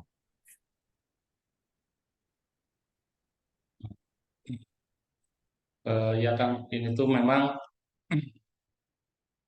untuk dari sisi arsitekturnya, eh, ini saya bicara pengalaman aja ya Kang ya. Jadi anehnya gitu, eh, kadang si owner ini, bukan kadang, setiap kali di sini gitu, si owner itu ini ada area, ada lahan, saya pengen jualan supermarket, fashion, sama food court. Eh, Silakan kamu desain. Nah, artinya kan di sini saya tuh harus berpikir makronya dulu gitu, makronya. Nah, setelah itu makro dari pandangan arsitektur itu kan kita itu baru selesai pandemi. Pandemi ini merubah apa sih terhadap sosial gitu. Misalkan yang tadinya kerjanya di office, terus pandemi jadi work from home, dan sekarang itu sudah berubah kan, jadi work from everywhere. Nah ini kita tangkap juga gitu. Oke, ini kita tangkap. Kemudian dari sisi misalkan tata letak posisi lahan, misalkan ada yang ini wilayahnya adalah wilayah katakanlah di Kota Baru ya. Ini wilayahnya ekonominya bagus, gitu. Nah, apa kebiasaan mereka? Mereka nggak pernah masak, mereka seringnya makan di luar. Tapi kita mau jualan supermarket, kan nggak nyambung gitu. Jadi gimana caranya nih eh, si konsumen yang punya duit ini, yang nggak masak ini, dia tetap mau datang ke supermarket. Ya, artinya kita kan punya sub bisnis unit. Nah, sub bisnis unit itu kan namanya convenience store ya. Dia itu menjual barang-barang yang ready to eat. Misalkan kalau di Jogja itu kan ada apa? Ada Yoramen sekarang. Ada ada apa? Ada Breadco, ada Magic Pizza. Kemudian Jogja juga membuka peluang-peluang untuk apa? Tenan-tenan baru seperti Kabox, Cetime. Mereka untuk datang gitu. Dan ini adalah salah satu cara untuk menangkap peluang itu gitu. Nah, kemudian kita lihat misalkan dari sisi perubahan arsitektur. Nah, sekarang itu setelah setelah apa pada saat pandemi kemarin itu penjualan cat itu sangat besar. Artinya orang itu banyak menghabiskan waktu luang di rumah dan dia ngecat rumah gitu. Dan warna yang mereka pilih adalah warna-warna pastel. Nah, warna pastel ini lebih dominan ke dalam langgam arsitektur Skandinavia dan arsitektur Jepang. Nah, makanya saya sebetulnya ini menyisipkan gitu. Saya sisipkan langgam arsitek gabungan dari langgam Jepang dan Skandinavia menjadi Japandi.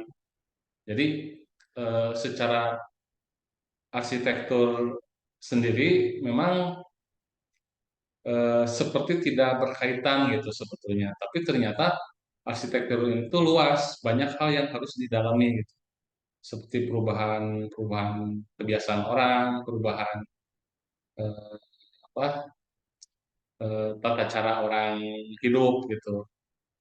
Apalagi katakanlah perumahan-perumahan sekarang itu dapurnya kecil-kecil dan ternyata mereka orang-orang milenial jarang makan, jarang masak maksudnya gitu. Dia tuh lebih seneng GrabFood atau apa misalkan. Itu sih kan sharingnya. Teman.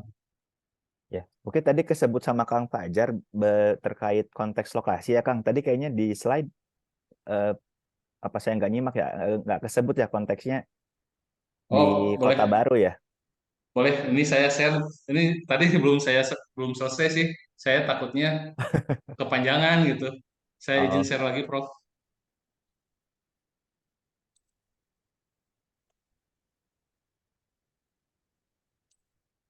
nah, nah mungkin oke udah mulai ya.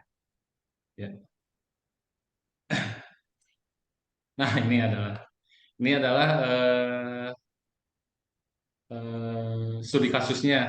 Jadi untuk perancangan eh, store atmosfer di dalam supermarket, saya mengambil studi kasus di proyek Jogja yang sedang dibangun di Kota Baru Parahyangan, Bandung Barat. Ini posisinya itu bersebelahan persis dengan IKEA. Ini tuh secara master plan. Nah, ini Jogja ini tuh masuk ke dalam alun-alunnya Kota Baru. Nanti selain Jogja itu, nanti akan ada seperti apa ya, retail yang golongannya seperti IKEA gitu. Jadi produk-produk industrial seperti Informa, kemudian mungkin ada S Hardware, ditambah fasilitas hiburannya itu seperti bioskop itu di area ini. Gitu. Jadi eh, Jogja ini muncul di tengah-tengah sebuah master plan yang memang sudah direncanakan oleh pihak manajemen Kota Barunya. Kemudian dan ini saya potong ini sebetulnya dananya nggak keseluruhan.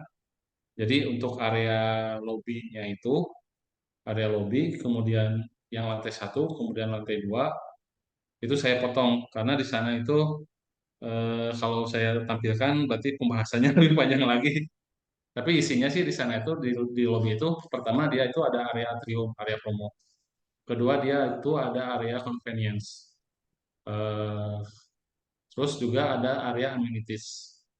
Amenities itu adalah sebuah sebetulnya simple sih amenities, jadi cuma tempat sampah gitu ya, ada karpet, ada tempat musola, ada toilet. Tapi ini sekarang jadi tujuan gitu untuk apa supaya pelengkap kenyamanan. Nah, ini adalah saya fokus ke area supermarket. Jadi di lantai satu itu dia akan lebih diisi oleh barang-barang food.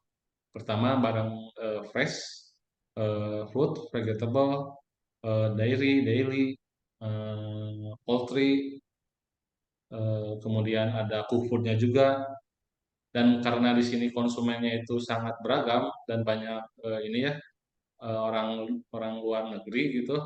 Jadi kita juga di di Kota Baru itu kita ada konter babi juga gitu gitu. Ya ini sebuah potensi bisnis gitu.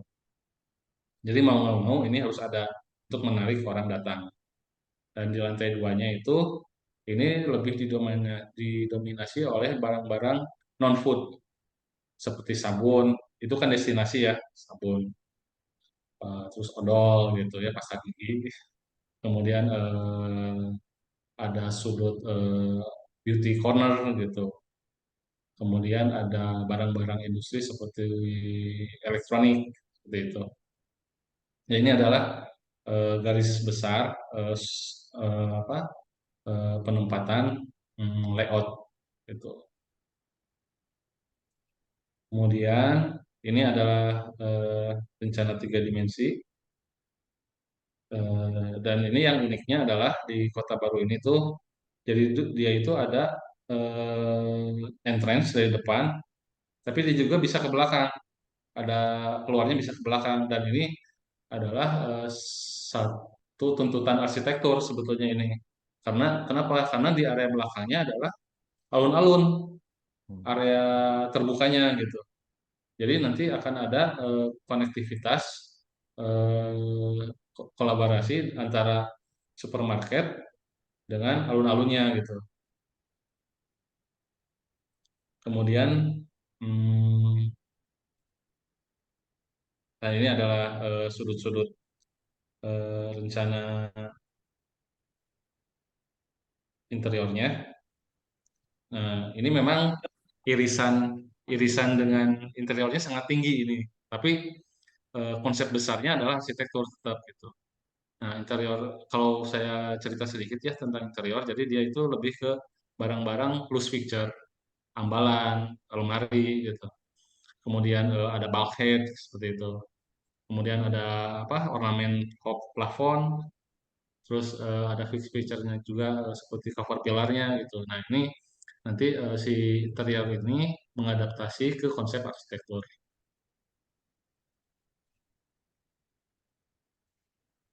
Ini rencana lantai 2.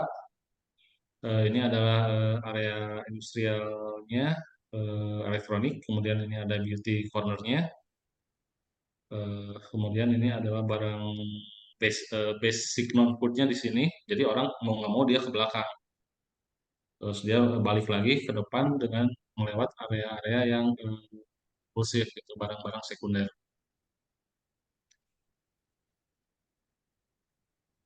Ini maaf, ini adalah gambarannya, gambaran pojok-pojok area di lantai 2. Ini di depan itu pasti ada area promo. Ini adalah sebuah tuntutan karena sebuah brand itu dia pengen selalu menampilkan barangnya di depan, merek apapun gitu.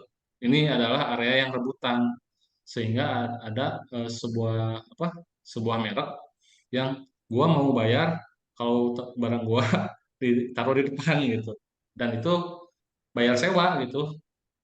Jadi si retail ini dapat duit itu bukan hanya dari penjualan, tapi ini tuh banyak brand yang pada akhirnya dia juga selain ngejual ke Jogja, dia juga nyewa lahan gitu, dan ini menjadi sesuatu yang bagus buat bisnis gitu.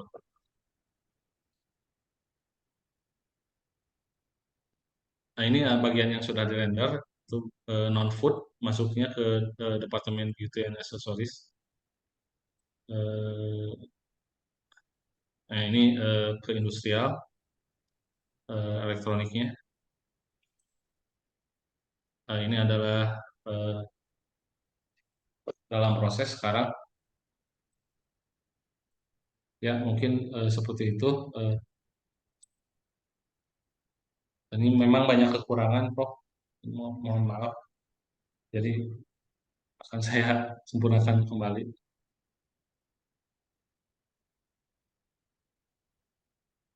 Konsepnya lagi away mungkin ya. Oh ya. Iya. Ini mungkin yang sebenarnya mau ditanyakan ke Prof. Asep juga sih. Ini kan terkait dengan pendalaman konteks ya.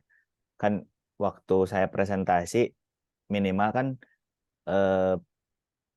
benda arsitektur itu kan konteksnya ada 3 ya, konteks terkait lokasi, terus terkait pengguna, sama terkait tipologi kalau memang sudah ada gitu kan. Nah ini apakah di tugas di mata kuliah ini harus mencakup ketiga-tiganya atau bisa penekanan di salah satu? Nanti mungkin kalau kebetulan sama Kang Fajar mau asistensi ke Prof Asep belum ya? Belum. Kalau Prof Asep itu juga takutnya lagi sibuk buat Iya, kemarin tadinya mau pengukuhan. kemarin sih ya, cuman lagi Cuma itu ya. bisa lagi repot kan lagi ada Iya, acara. Kalau sekarang juga beliau sepertinya lagi sakit. lagi Nah, kurang fit ya. iya. Nah, paling Iya. ini Kang Fajar mungkin kenapa tadi saya nanya konteks lokasi. Kalau untuk yang tadi Kang Fajar sampaikan kan apa ya? Saya mikirnya mungkin akan ke tata letak atau suasana dari interior gitu kan, penggunaan warna, penggunaan geometri dan sebagainya gitu kan. Kalau yang tadi ya yang dipaparkan bahwa akan fokus ke supermarketnya dan sebagainya. Nah, Iya. tadinya saya kalau mau ngelihat zoom out dulu gitu kan, kalau terkait konteks mungkin akan arahnya lebih ke programming sih ya. Jadinya fasilitas apa gitu yang harus ada di Jogja Oh, ini gitu. Karena kan betul, betul. tadi kan dari Kang Fajar pas kita lihat lokasinya, pertama ini di KBP gitu. KBP mungkin nanti ya misalnya kalau saya kan belanja di Jogja Setiabudi gitu kan, yang dekat rumah. Kalaupun alternatif lain paling Borma sama Setiabudi Market. Nah paling kalau di Jogja Setiabudi itu yang kurang rame itu adalah di lantai 3 tuh yang produk impor.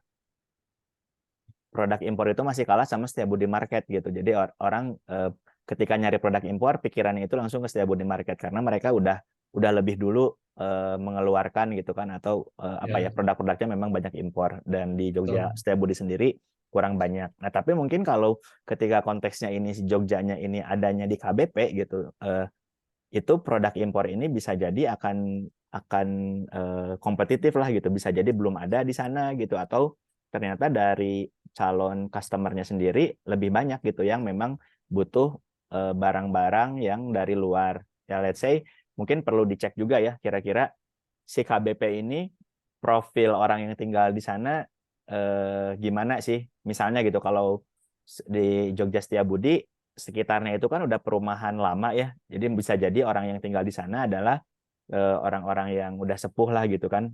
Beda sama KBP kalau saya perhatikan ya, eh, yang seumuran saya mungkin banyak yang lebih banyak yang tinggal di KBP gitu dengan rumah sendiri ya, dibanding mungkin yang di Setiabudi. Di Setiabudi biasanya rumah orang tua. Nah, bisa jadi orang-orang muda ini gitu kan yang sebenarnya jadi pasar dari si produk impornya gitu. Mungkin kan yang lainnya juga, misalnya kalau tadi mau ngundang Kabubs dan Chatime, kalau di sana kan di lokasi yang dekat dengan Jogja itu kan eh, di seberangnya IKEA itu udah banyak ruko kuliner semua ya, dan itu bisa dibilang Ya. rame semua. Nah itu eh, apakah akan head to head gitu, atau head to head juga sebenarnya banyak ya. Misalnya Mixu gitu kan, kalau kita lihat di Pascal 23 itu bahkan di dalam kompleksnya ada 2 atau 3 Mixu gitu kan. Bahkan ada Ya. yang punggung-punggungan gitu. Itu kan masih oke Ya. gitu, head to head gitu, atau bahkan nanti ya carinya konsep lain yang memang tidak head to head gitu. Nah, itu banyak sebenarnya kan kalau saya perhatikan ya, karena di sana kan IKEA sendiri itu bisa jadi pasar gitu kan, gimana orang-orang yang belanja seharian di IKEA mau ke Jogja gitu, atau yang dari waterboomnya apa Wuhu ya, waterboomnya itu yang Wahoo. Wahoo Ya. ya, itu juga kan bisa jadi apa ya, pasar lah gitu untuk si Jogja sendiri, sehingga itu akan mempengaruhi si desain gitu. Ini sebenarnya terlepas dari desainnya sudah fix atau belum ya, Kang Fajar gitu kan, karena kan di sana juga mungkin sudah ada sebagian pembangunan, tapi mungkin menarik juga kalau memang perlu dikaji ke situ. Nah mungkin di sini kebetulan ada Prof Asep, ada yang mau ditanyakan Prof, tapi mungkin dijawabnya bisa lewat chat. Nah ini mungkin terkait mata kuliah ini Prof, studio pendalaman konteks gitu kan, apakah nanti tugasnya itu harus mencakup semua konteks yang terkait dengan proyek kita gitu. Misalnya kalau tadi contohnya Kang Fajar supermarket gitu kan, apakah konteks dari tipologi bangunannya itu yang harus diolah, berarti kan konteks tipologinya berarti bangunan retail gitu, atau dari konteks manusianya, user gitu kan, yang dalam hal retail berarti pembeli lah gitu, yang harus diperdalam, atau terkait lokasinya gitu, seperti yang tadi disampaikan lokasinya ada di KBP gitu. Apakah minimal tiga konteks itu, atau cukup salah satu gitu yang perlu diperdalam gitu di mata kuliah ini, terutama yang terkait dengan tugas akhir dari mata kuliahnya, Prof. Mungkin kalau tadi diskusi proyeknya Kang Fajar sih udah tadi mungkin. Terima kasih. Prof. Asep masih di mute ya? Saya jawab di chat. Oh iya. Oh iya, maaf saya baru baca. Olahan ruang. Oh, oke. Jadi nanti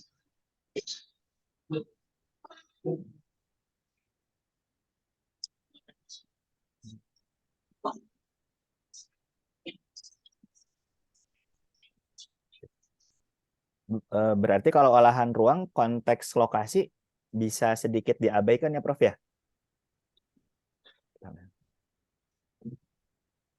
Ini mungkin contohnya kan tadi yang kasus Kang Fajar ya.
Ya, terima kasih, Prof.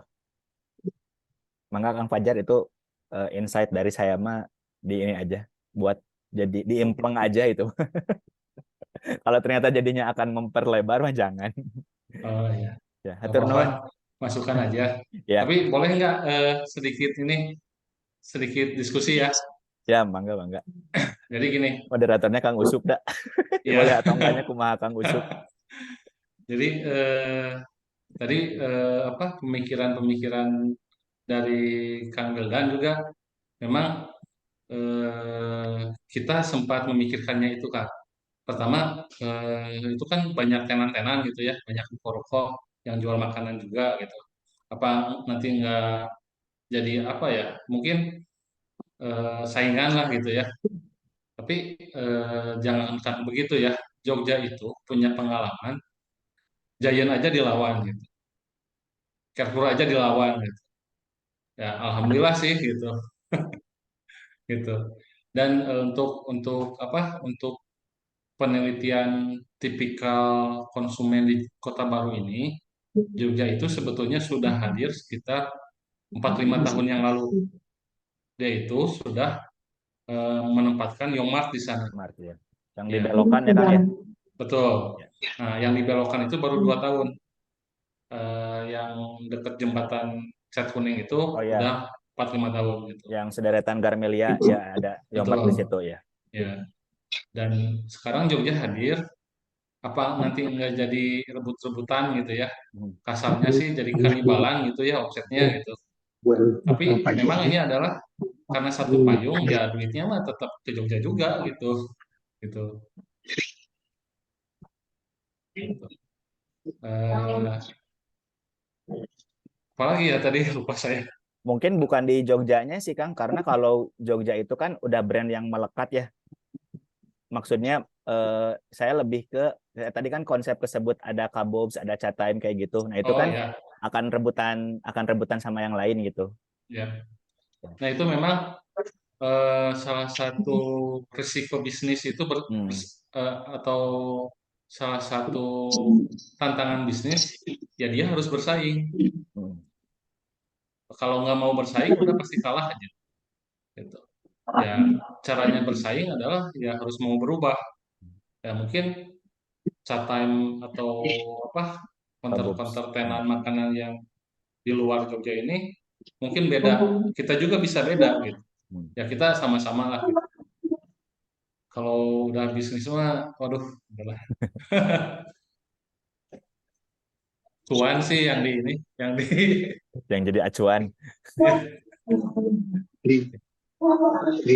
Pas. Teman-teman dari saya, Mangga Kang Usup. ya. Kang Usup, mangga. Ya, ada lagi yang akan dibahas? Atau yang Mungkin yang lain mau ini, mau menampilkan.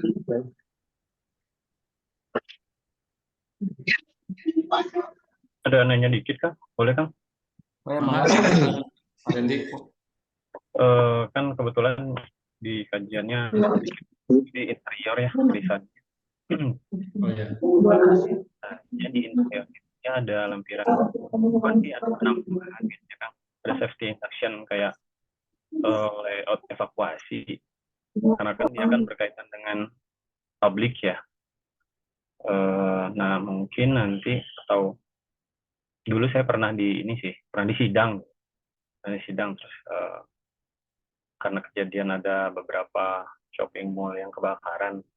Jadi apakah itu perlu ditambahkan juga nanti di safety induction lampirannya atau evakuasinya karena apa namanya si itu kan ngebahas tentang layout ya Kang Fajar. Nah kalau misalnya itu ditambahkan nanti batasannya ke mana ya nanti ya mungkin ya. Saya juga bakal apa namanya tadinya ada juga ngarahnya ke sana apakah itu perlu atau enggak gitu. Soalnya dulu saya pas sidang interior juga dulu ditanya tentang lempiran safety induction untuk evakuasi publik antara konsumen, pengelola sama barang kayak gitu. Nah ini kalau misalnya nggak perlu, alhamdulillah jadi nggak terlalu melebar. Bisa gitu. Nah soalnya mungkin Kang Fajar lebih berpengalaman malahan kan di sini. Jadi saya bisa mencontek sedikit. Gitu kira-kira. ya, ya, Kang Randy, ya. Ini jadi saya harus buka kartu ini. Pertanyaannya, jadi saya harus buka kartu ini. Jadi ya ini salah satu kolaborasi di mana arsitek itu harus ngikutin aturan. Tapi bisnis itu harus lebih menghasilkan uang gitu. Ini adalah suatu hal yang sangat tabrakan gitu. Terus gimana caranya untuk bernegosiasi di sana gitu. Pertama gini, bangunan pabrik pasti harus ada yang namanya eh, antisipasi terhadap kondisi-kondisi bencana termasuk kebakaran. Dia itu otomatis kan butuh tangga ini ya, tangga tangga apa? Tangga kebakaran gitu. Ya. Tapi di sisi lain, bisnis itu dihitung per meter perseginya. Misalkan ini ada sebuah rak nih, wagon, dia itu harus menghasilkan duit satu hari itu 3 juta. Nah, rak ini misalkan satu kali satu, tapi kalau bikin tangga itu harus 17 meter persegi atau 15 meter persegi. Artinya kalau 1 meter persegi ini 3 juta penghasilan sehari, itu ada 15 meter persegi yang terabaikan dan tidak menjadi duit gitu. Dan disinilah kita bernegosiasi. Nah, negosiasinya seperti apa? Ya ini kita harus ini juga ke si owner. Pertama, eh, kita bikin apa? Tangga konsumen, maaf, tangga karyawan dulu. tangga karyawan dulu, dia kondisinya ketika dia keluar ke bawah, dia harus punya akses paling dekat ke arah luar. Itu yang pertama. Itu yang di area back office. Kemudian di area sellingnya, sebetulnya Jogja itu jarang ada yang namanya tangga untuk antisipasi kebakaran. Dan ini Jogja hanya ada tangga manual di area-area selling gitu, yang ada di sudut-sudut tertentu. Tetapi itu bersinggungan langsung dengan area jual. Jadi secara tidak langsung itu terkomunikasikan. Kalau terjadi sesuatu, apa, orang tuh lari ke arah sana otomatis. Itu dari sisi pendekatan bisnisnya. Tapi itu kan dari bisnis ya. Terus gimana dari pemerintah gitu. Nah ini saya buka kartu nih. Jadi Jogja itu di setiap proyek dia punya konsultan. Konsultan yang sudah ditunjuk oleh Pemda gitu. Jadi ketika Jogja mengajukan sebuah rencana pembangunan, Jogja juga meminta rekomendasi dari Pemda sekalian dengan konsultannya, konsultan perizinan. Jadi Jogja itu tidak mikirin itu kan sebetulnya, yang mikirin adalah konsultannya sampai beres gitu. Udah gitu Jogjanya sih jalan terus rata-rata gitu. Gitu. Jadi ini memang harus ada kerjasama antara arsitek, bisnis, dan pemegang kebijakan adalah si owner. Jadi mau nggak mau si owner ini artinya dia harus mau ngebandingin berapa budget untuk bayar konsultan sama berapa budget dia kehilangan duit di 15 meter persegi itu selama selama bangunan berdiri berarti gitu. 15 meter persegi berarti kali 3 juta berapa? 45 juta nih sebulan. Kali setahun 450 juta kali 10 tahun berapa gitu. Dia mau nggak si owner kehilangan duit gitu. Jadi ini ekonomi bisnisnya gitu. Ekonomi bangunannya kayak gitu. Ya mungkin kalau ke konsultan 1 M udah cukup lah gitu. Tapi dia udah balik modalnya selama 2 tahun gitu. Ya gitulah kan. Jadi buka kartu ini. Oh, masuk Balikpapan nggak bisa itu. Saya TPA. Tuntutan ini sebagai karyawan itu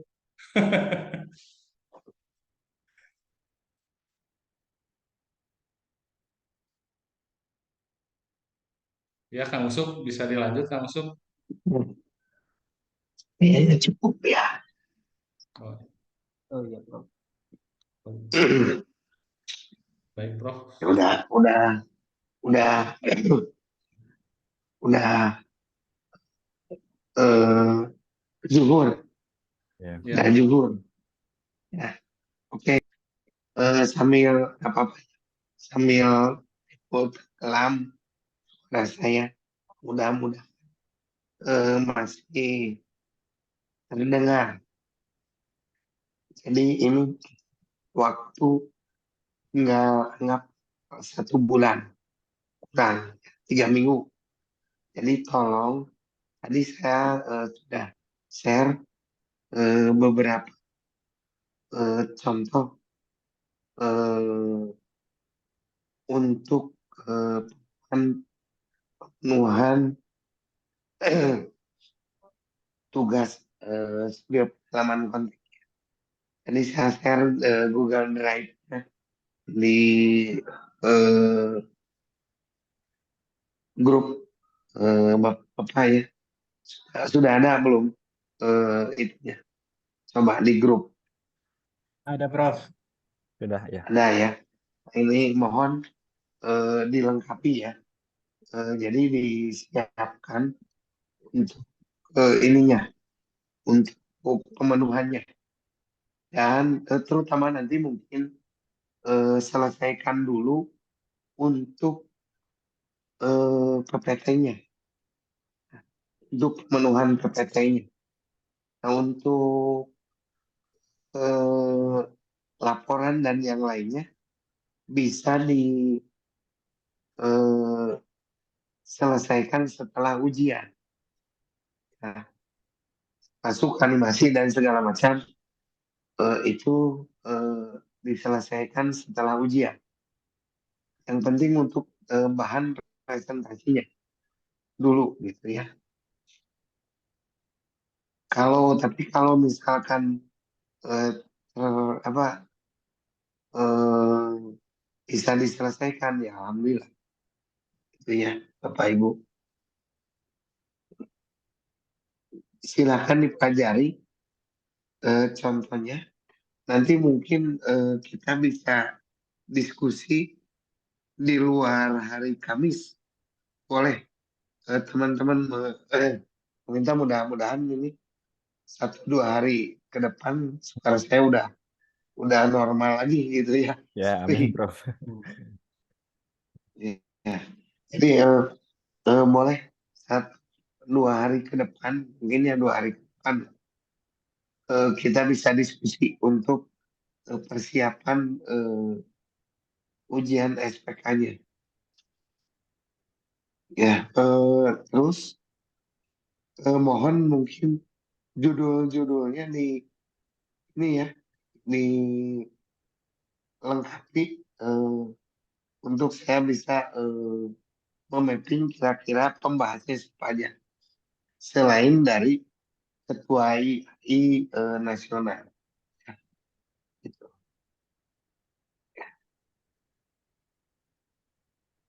Oke, itu kira ada yang ditanyakan.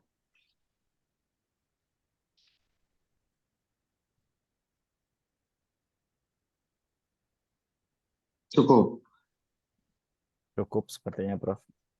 ya cukup.